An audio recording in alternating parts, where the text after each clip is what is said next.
prologue.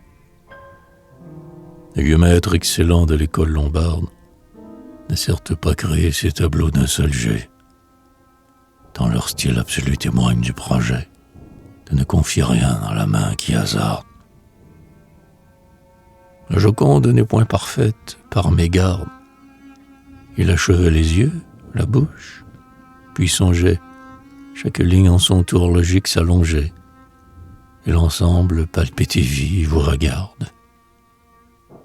À l'exemple du peintre insigne, je voudrais saisir tous les accents et rendre tous les traits de la femme, en laissant chacun une œuvre entière.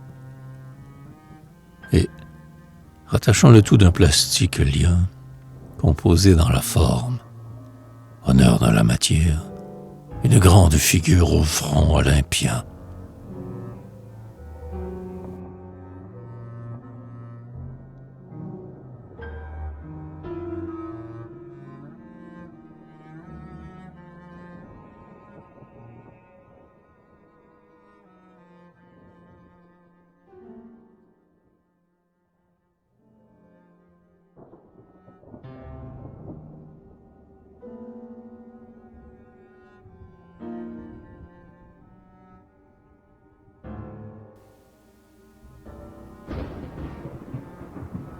Le sonnet des yeux.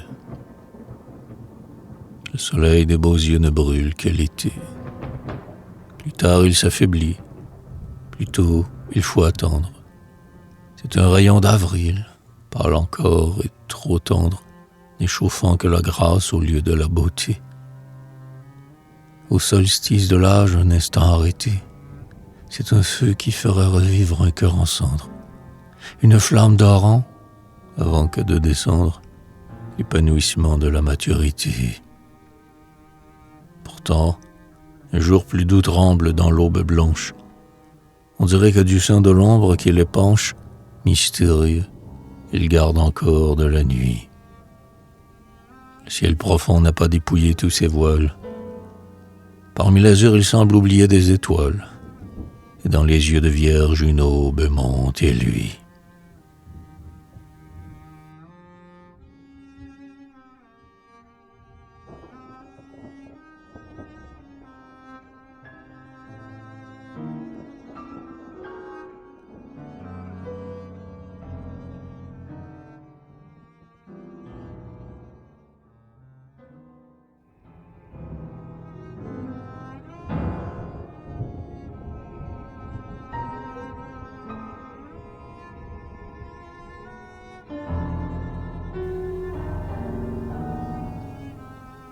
Le sonnet de la bouche. Ô lèvres, fleur de sang qu'épanouit le rire, frais calice du souffle et rose du baiser. Oh, malgré moi, revient mon rêve se poser, si douce que les mots ne peuvent pas le dire.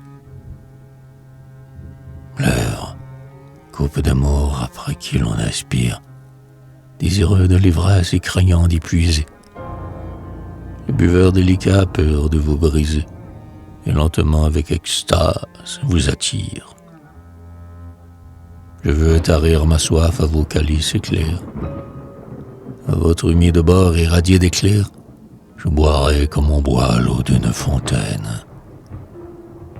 Versez-moi la caresse, irritante douceur, aux lèvres, souvenir, espérance lointaine, dont je veux mordre encore la fragile épaisseur.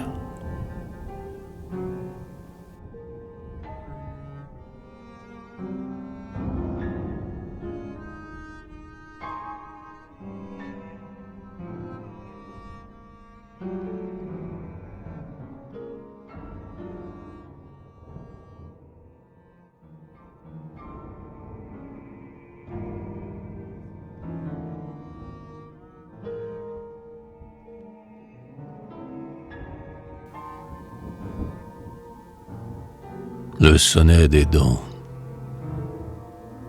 Derrière l'épaisseur et le pur incarnat des lèvres, qu'en passant fait palpiter la laine, on entrevoit les dents découvertes à peine, comme une aube à travers de frères et d'eau grenat. Ce n'est rien qu'un rayon, un filet délicat, dans la bouche pourprée étincelante et saine, la parole les montre en blancheur incertaine, le rire, plus ouvert, en révèle l'éclat, sous la suavité des lèvres amoureuses, attirante aussi, vous luisez dangereuse. Voluptueusement vous nous blessez un jour, blanches dents sans pitié, petites dents aiguës, qui déchirez le rêve et faites que l'amour boit les baisers ainsi que d'amers ciguës.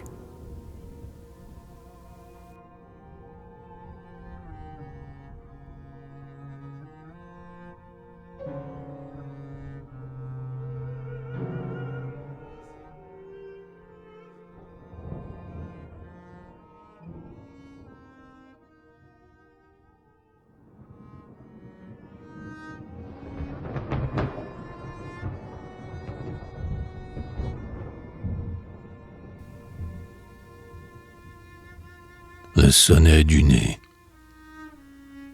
ouvert à la fraîcheur des roses embaumées, le nez, suite du front classiquement étroit, se dessine un peu grand, irréprochable et droit, dans la convention plastique des camées. La plus belle parmi les mortes bien-aimées, Cléopâtre, la reine à qui mon rêve croit, avait ce nez petit don, mieux qu'un charme froid, la grâce fit qu'Antoine oublia ses armées. J'aime encore le nez des juives, pâle et fin, dont la narine rose anime le confin de la joue, et palpite et s'enfle, sensuelle. La colère le plisse et le dédain le tord, et l'on voit, frémissant tout entier dans son aile, le grand amour sans peur, sans mesure et sans tort.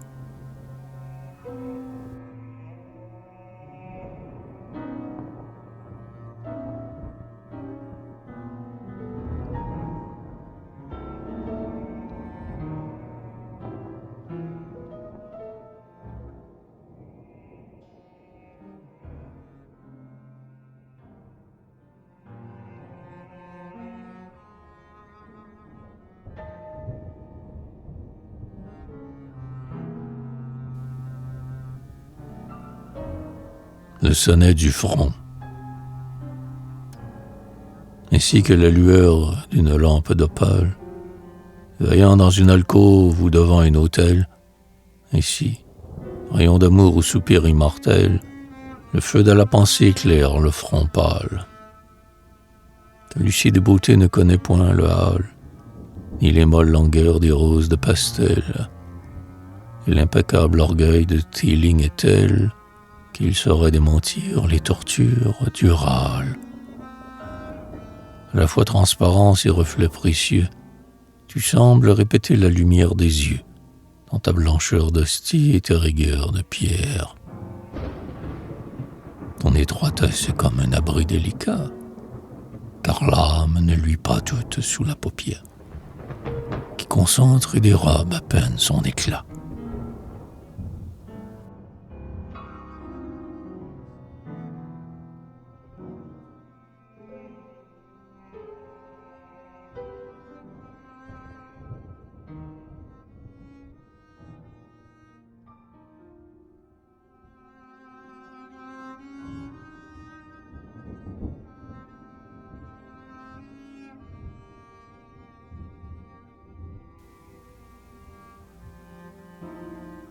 Le sonnet des cheveux. Le flot de ses cheveux a baisé le soleil. Il en est demeuré rouge comme une aurore.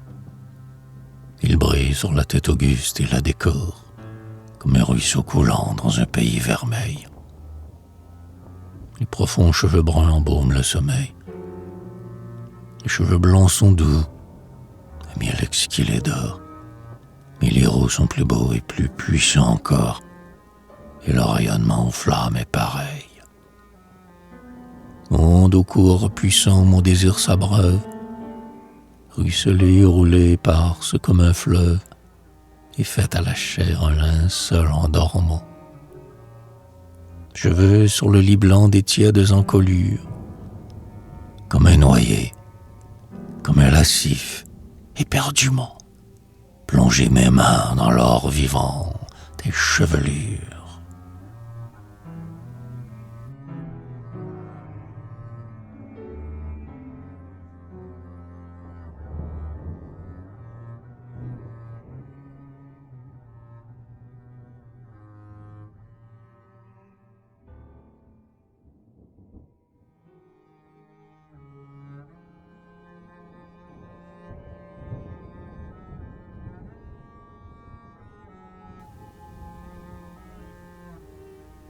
Le sonnet de l'oreille. Elle serait la nacre au bord des coquillages, si les nacres avaient ces humaines blancheurs. Elle serait le rose et le satin des fleurs, si les roses vivaient au barreau des treillages. Il semble qu'une fée, en de lointains pillages, ait pris leur éclat frais à toutes les fraîcheurs.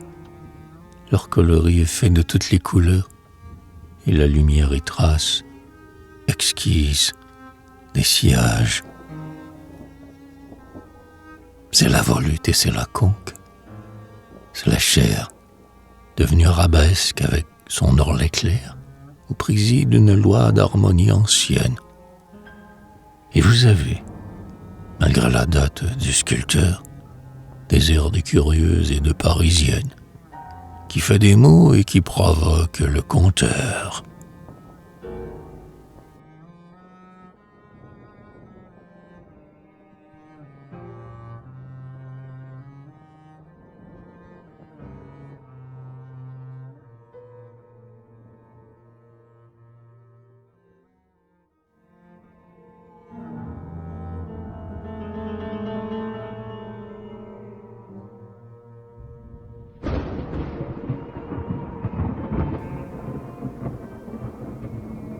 Le sonnet du cou. Un grain d'ambre fondant et roulant dans du lait, ou la goutte de miel d'une abeille importune, une éclair de soleil dans un rayon de lune, un peu d'or sous la peau prise comme en un filet. Voilà les tons subtils du cou, si l'on voulait, l'avoue, que l'on soit blonde, châtaine ou brune. Mais le contraste fait la neige sur chacune des épaules plus blanches, et le charme est complet.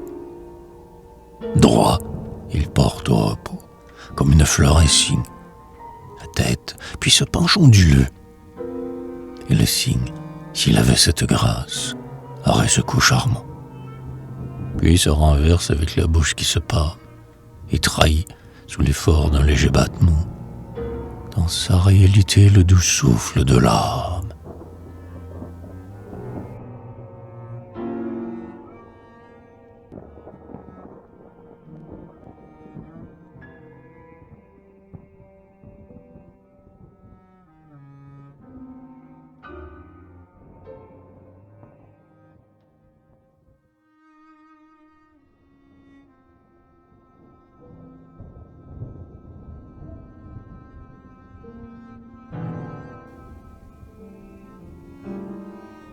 Le sonnet des saints. L'éclosion superbe et jeune de ses seins, pour enchaîner mes yeux fleuris sur sa poitrine. Tels deux astres jumeaux dans la clarté marine, palpitent dévolus au suprême dessein. Vous contenez l'esprit loin des rêves malsains, noble rondeur, effroi de la pudeur chagrine. Et c'est d'un trait pieux que mon doigt vous bérine, lumineuse parmi la pourpre des coussins. Blanche sérénité de l'océan des formes, quelquefois je vous veux, sous les muscles énormes, géante et crevant le moule de mes mains, plus frêle, mesurant l'étreinte de ma lèvre, vers la succession des muets lendemains, Conduisez lentement mon extase sans fièvre.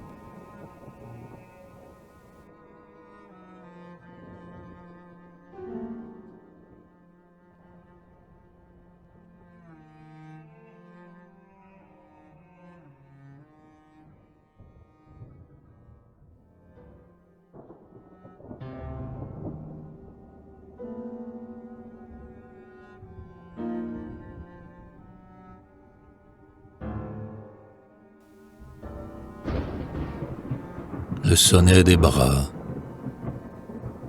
Oh, la plus douce et la meilleure des caresses. Autour du cou, deux bras enlacés simplement. Premier mot du désir, premier rêve d'amant et premier abandon de toutes les maîtresses. Puis vaincu et jeté parmi le flot des tresses, comme le fer tenace arraché de l'aimant. À l'ombre des rideaux, le long apaisement et suprême langueur et des molles paresses. Et quand l'âme et les sens se rassasiés, l'esprit, clairvoyant, vous regarde, il voit et vous décrit, relevé pareil aux anses d'une amphore. Du poignet nu 120 bracelets de métal, et du coude où le blanc des rougeurs d'aurore, à l'épaule au parfum plus doux que le santal.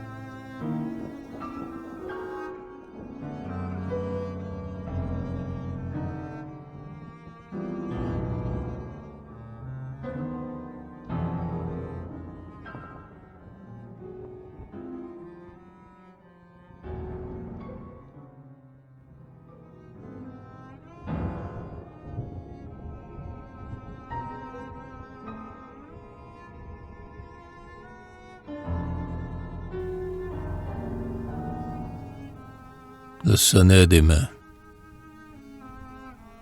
Blanche, ayant la chair délicate des fleurs, on ne peut pas savoir que les mains sont cruelles. Pourtant l'âme se sèche et se flétrit par elles. Elle touche nos yeux pour en tirer des pleurs. Le lait pur et la nacre ont formé leur couleur. Un peu de rose fait qu'elle semble plus belle. Les veines, réseau fin de bleuâtre dentelle, en viennent affleurer les plastiques pâleurs. Si frêles, qui pourrait redouter leurs caresses? Les mains, filets d'amour que tendent les maîtresses, prennent notre pensée, prennent notre cœur. Leur clair beautément et leurs chaînes sont sûrs. Et ma fierté subit, ainsi qu'un mal vainqueur, les mains, les douces mains que nous font des blessures.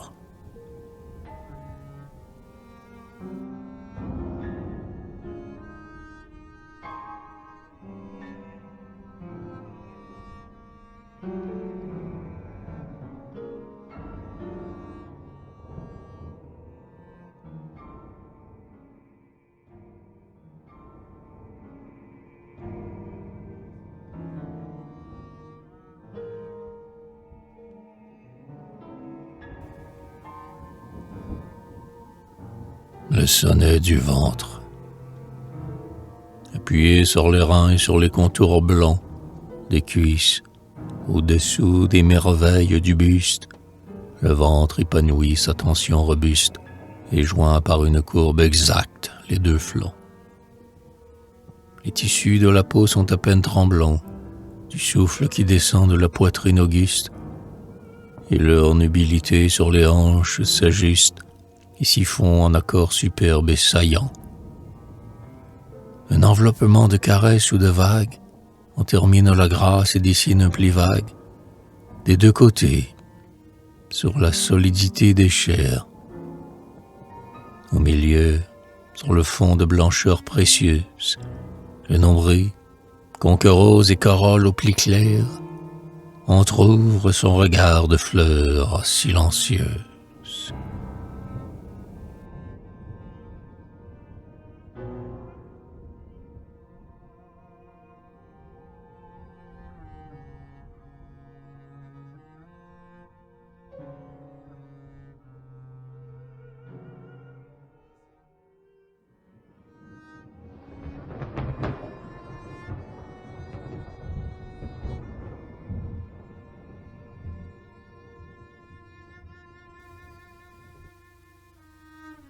Le sonnet de la jambe,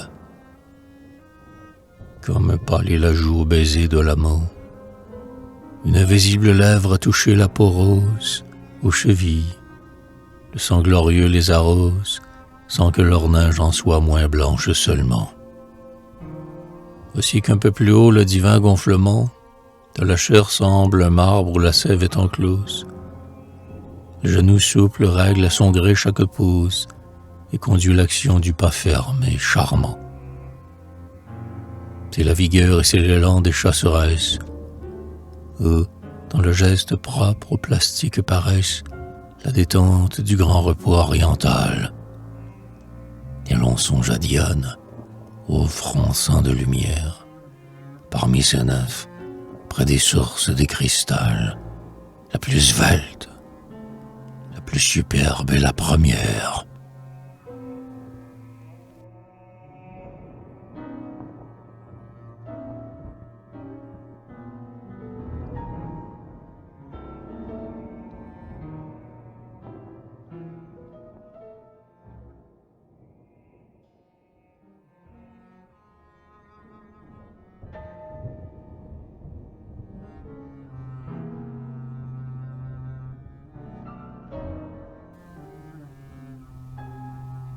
Le sonnet du pied.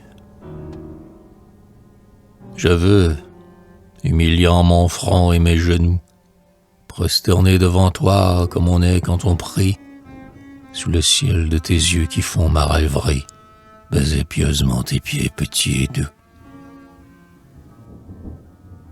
J'étancherai, gardant tout mon désir pour vous, la grande soif d'aimer qui n'est jamais tarie.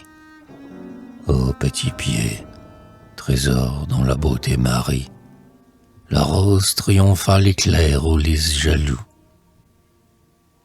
Vous avez des frissons subtils comme les ailes, non moins immaculés que les mains et plus frêles, à peine vous posez sur notre sol impur.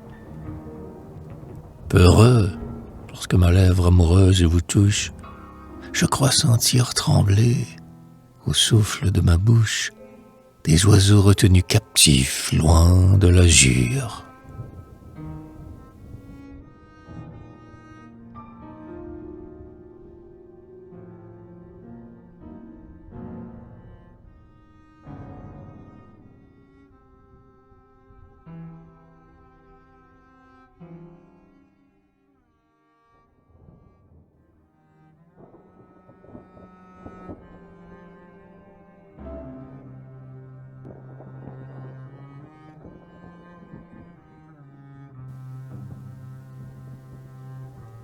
Le sonnet de la nuque. Comme un dernier remous sur une blanche plage, que les flots refoulés ne peuvent pas saisir, sur la nuque que mord le souffle du désir, un frisson de cheveux trace son clair sillage. Frisson d'écume d'or, si vivante que l'âge se connaît à la voir, et qui semble choisir l'école dont la beauté modelée à loisir a les perfections antiques d'un moulage. En extase penché, j'aurai pour horizon l'oreille à qui l'amour porte mon oraison, l'oreille, bijou fait en rose de coquille, et ma bouche osera baiser l'éclat vermeil des minces cheveux fous brodés par le soleil, dont la confusion étincelante brille.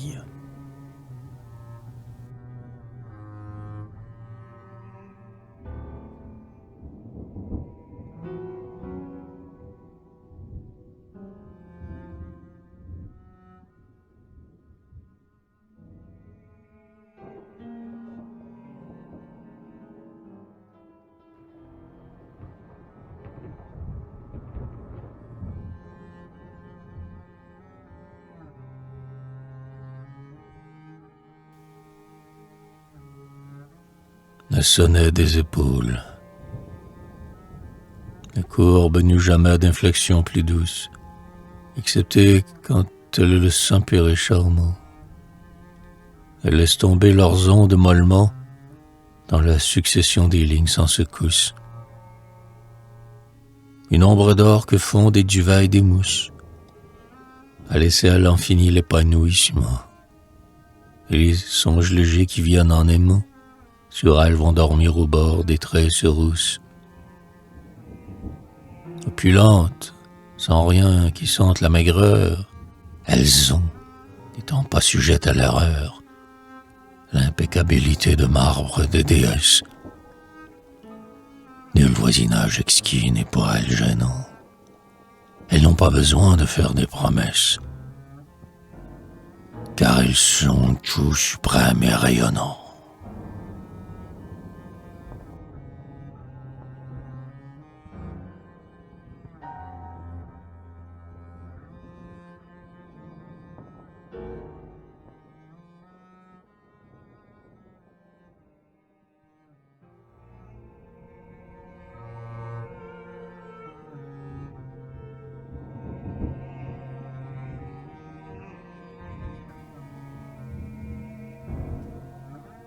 Avant-dernier sonnet.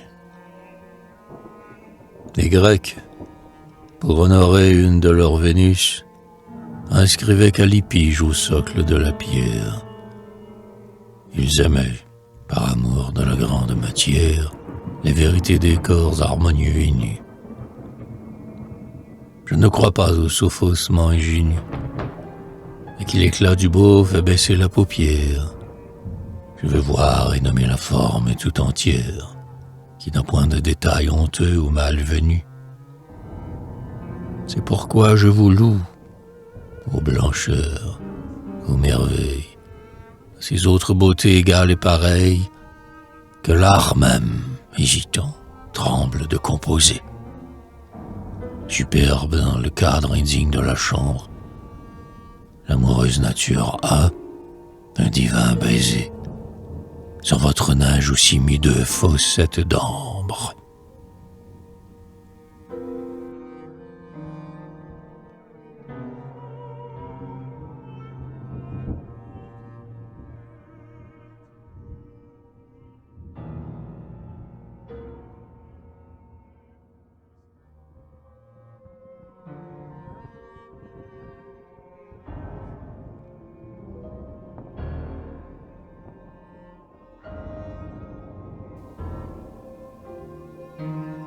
Dernier sonnet. Après les yeux, après la bouche, après l'éclat des cheveux, poursuivant la grâce du poème, je ne rencontrai pas une beauté suprême qu'une autre, sans pouvoir lui nuire, n'égala. Mais ceci est clémenteur bien plus que délicat. C'est puis de repousser les feintes à l'extrême. Voici qu'il a flétri ce dernier sujet, même, avant qu'un simple trait de plume le marquât. Donc mon œuvre sera par moi-même meurtrie. Au lieu du nu superbe, un pli de draperie dérobera la fuite adorable des flancs. Encore il se peut bien qu'un vil regard indique ce voile, malgré soi moulant les contours blancs, comme une invention de Vénus impudique.